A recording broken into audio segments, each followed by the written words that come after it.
In case ticket ಸಿಗದೆ ಇದ್ರೆ ಸಮುದಾಯಕ್ಕೆ ಪಕ್ಷೇತರನೋ ಅಥವಾ ಮತ್ತೊಂದು ಪಾರ್ಟಿನೋ ಈ ಥರ ಬರುವಂಥ ಚಾನ್ಸಸ್ ಇದೆಯಾ? ಇಲ್ಲ, ಅದು ಸಿಕ್ಕಿಲ್ಲ ಅಂದರೆ ಅಲ್ಲಿ ನಮ್ಮ ಸಮಾಜದಲ್ಲ ಕುತ್ಕೊಂತಾರೆ, ಏನು ಡಿಸಿಷನ್ ಮಾಡಬೇಕು ಅನ್ನೋದು ಅವ್ರು ಡಿಸೈಡ್ ಮಾಡ್ತಾರೆ.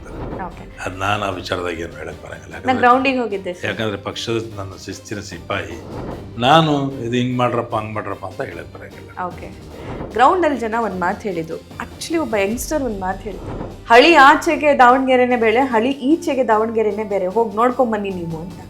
ನೋಡೋಣ ಅಂತಾನೆ ಹೋದೆ ನಾನು, ನಿಜ ಅನ್ನಿಸ್ತು. ಯಾಕಂಗೆ ಅದು ಹಂಗೆ, ಅದು ಡಿಸ್ಟ್ರಿಬ್ಯೂಟ್ ಅದು ಹಂಗೆ.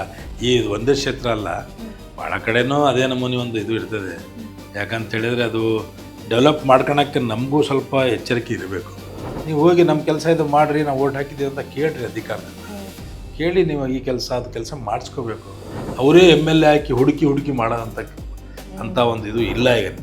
ನ್ಯಾಯ ನೀತಿ ಅಂಥದ್ದು ಹೋಗಿದೆ ಈಗ.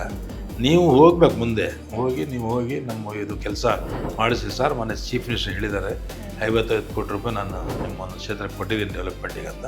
ಮಾಡಿರಿ, ನಮ್ದು ಈ ಕೆಲಸ ಇದೆ, ನಮ್ಮ ಕೈ ಕೆಲಸ ಇದೆ, ಸ್ಕೂಲ್ ಇದೆ, ಕಾಲೇಜ್ ಇದೆ, ರೂಮ್ಸ್ಗಳು ಕಟ್ಟಿಸ್ರಿ, ರೋಡ್ಸ್ ಮಾಡಿಸ್ರಿ ಅಂತ ಕೇಳಬೇಕು ನೀವೆಲ್ಲ ಹೋಗಿ.